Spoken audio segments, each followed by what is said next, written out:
Iloilo City Government may ginapatuman nga proseso sa vaccination center agud masiguro nga mangin masulhay ang pagpabakuna. Sa Central Philippine University sa Haro ginapatigayon ng vaccine rollout sang Iloilo City Government. Diri nagpadulong ang mag-utod nga Ita kag Rodolfo Grecia, pareho nga senior citizen. Kinahanglan ni Ita ang wheelchair ganiging paagi ini sa fast lane. Sa sulod, diretso siya sa pre-registration, bitbit ang tiket halin sa barangay. Halin sa pre-registration, diretso ini sa screening area. Diri ginapamangkot ang medical history kag ginakuhaan sang vital signs. Kung normal ang vital signs, diretso na ini sa vaccination area. Halin sa vaccination area, gimpapahuway sang 30 minutos sa monitoring area.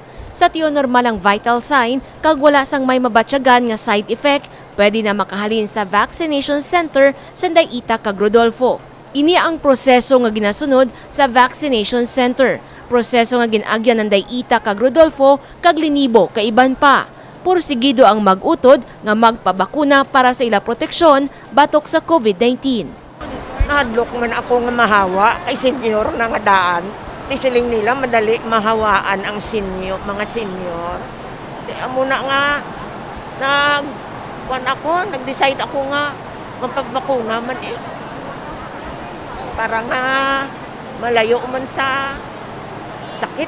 Ang mapanugyan ko lang sa iban ay pabakuna, kinahanglan magpabakuna gyud para may kasiguruhan man sila sa ilang lawas. Budlay at delikado man nga virus ni. Sa mga senior citizen nga nagakinahanglan sang wheelchair, may mga personnel sang Iloilo City Hall nga naga-assist halin sa gate padulong sa sulod sang vaccination area. Antes magpadulong sa lugar, siguraduhon nga sundon ang schedule nga nakabutang sa tiket. Iniagod malikawan ang pagginutok.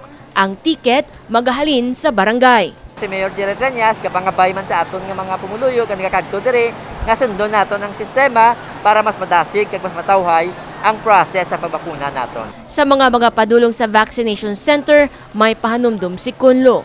Ang reminder naton kay tungod nga medyo mainit kay summer kita, kung pwede as much as possible magdala kita sa aton nga bottled water gidya. Daw nga aton gidya dala kay para nga hindi kita magpangayo tubig na nagakadto kita sa aton nga water station kag magkuha sang baso kag mag-inom. So in-encourage naton nga magdala kita sang kaugalingon naton nga tubig and hindi kita magkagto diri nga gutom, no? Kay mainit kag may process ang flow naton. So importante gid nga maayo ang kondisyon sang lawas kag kung kinahanglan nga may upod ka nga naka-wheelchair ikaw, dapat na upod gid ikaw. Humalin sang nagsugod ang vaccine rollout sa syudad sang Iloilo sang nakaligad nga Marso, may 22,342 o kon 5.5% sang populasyon sang syudad ang nabakunahan. Ang bakuna ang nagikan sa national government. Nagalaom si Mayor Jerry Tranyas nga malabot sang Iloilo City ang herd immunity sa tion mag-abot na sa Hulyo ang mga bakuna nga gimbakal sang syudad. Jennifer Garcia Hernandez para sa Level Up Patrol. Mayor Jerry Tranyas may apila sa mga pumuluyo sa syudad nga luyag magpabakuna. Kada semana ang pagpatigayon sang vaccination kontra COVID-19 sa Iloilo City. May 16,000 na ka-dose ang bakuna ang subong ginapaubos para sa mga senior citizen kag immunocompromised. Nalipay ang alkalde nga madamo na ang luyag nga protektahan ang kaugalingon pinaagi sa COVID-19 vaccine. Gindayaw man niya ang sistema nga ginpatuman sa vaccination center, apang may apila siya sa mga nagapabakuna. Well, ang sa aton pumuluyo nga nadala kamo sa priority, mga senior citizens, mga those with comorbidities,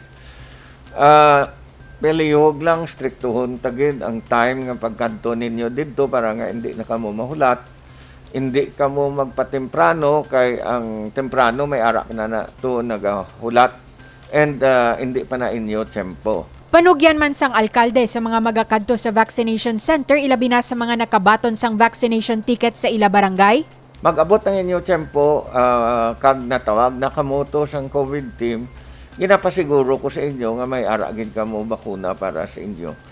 Hindi kita magdinaguso, pasiguruhon ta lang. I know that everyone wants to be vaccinated already after 1 year and 2 months, no? But Nagapakigangot na ang alkalde kaupod ang COVID-19 team sa national government para sa duga nga mga bakuna kag pagpangita sang duga nga vaccination center agud mas mapadasig ang vaccine rollout sa Iloilo City. Unfortunately, hindi pa sufisyente ang aton nga vaccines.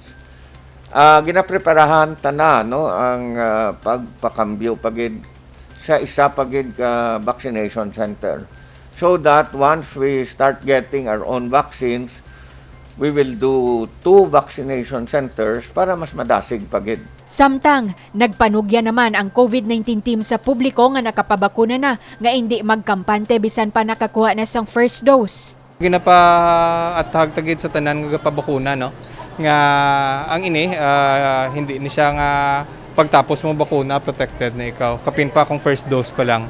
Ang aton nga protection starts after the second dose, that is 2 weeks after sang imo nga second dose. Ang protection sang bakuna, kung mabalaan naton, is ang protection niya ni para hindi lang ikaw magkalala nga masakit sang COVID. Hindi ikaw mag-severe.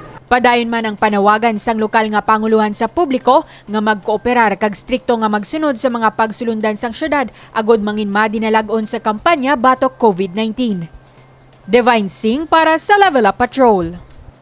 Mayor Jerry Treñas, nagalaom nga mapanubo pa sang more power ang sukot sa kuryente, pinaagi sa gintukod nga 69 kV Banuyaw switching station. Gintambungan ni Mayor Jerry Treñas ang inaugurasyon sang 69 kV Banuyaw switching station sang more power sini nga semana.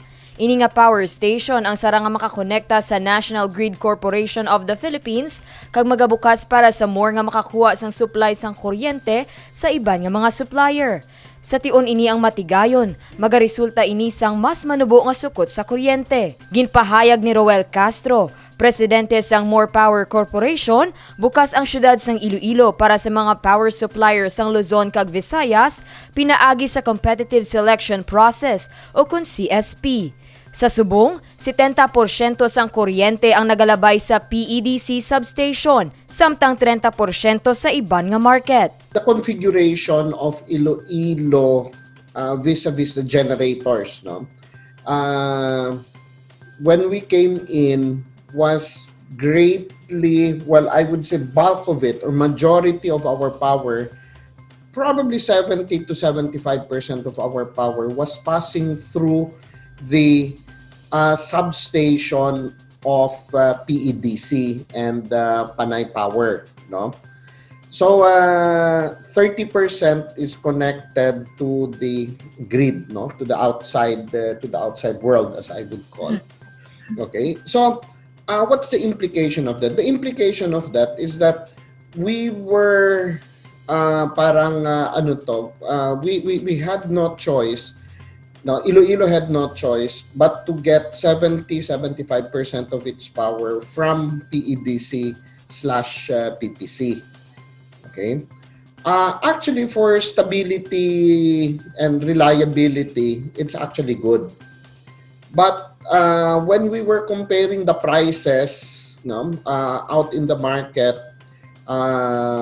vis-a-vis these two generators, medyo nasa high side sila. No? So, if you imagine, there are many producers outside Iloilo, no, that are willing to sell, no, that are willing to sell their power to Iloilo. Except that there is no highway, no, there is no door, no, that would lead to Iloilo if not to pass through yung substation nung generator dito. Now, and since it is privately owned, makikipag-usap pa if pwedeng dumaan, no? Because that is privately owned.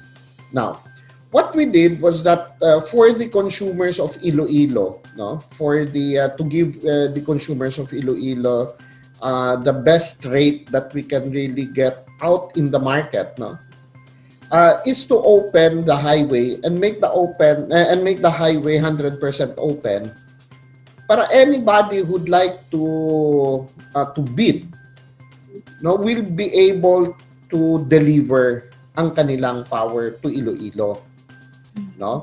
So In other words, what we're trying to say is that we are opening a highway through National Grid.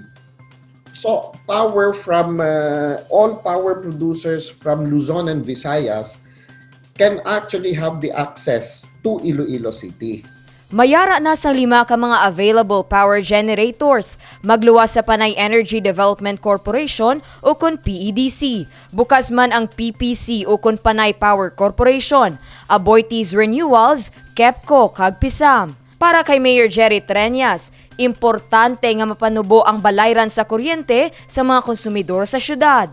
Ang switching station, this will allow more to get power from the NGCP, from the grid, no? Kung makakuha sila sa NGCP, they will be able to get power at the lowest price.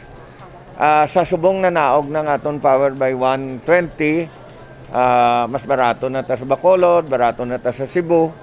But if we will be able to get from the grid, mas manaog pagid ini, no? So in the next maybe 6 months, makita nato na ang pag-improve gid sa aton nga power rates. Sa subong nga bulan sang Abril, more ang may pinakamanubo nga residential electricity rate sa Visayas, nga yara sa 10.30 per kilowatt-hour. Samtang, ang Sineco sang Bacolod ang yara sa 11.11 per kilowatt-hour. Kag ang Vico sang Cebu ang mayara sang 11.90 per kilowatt-hour.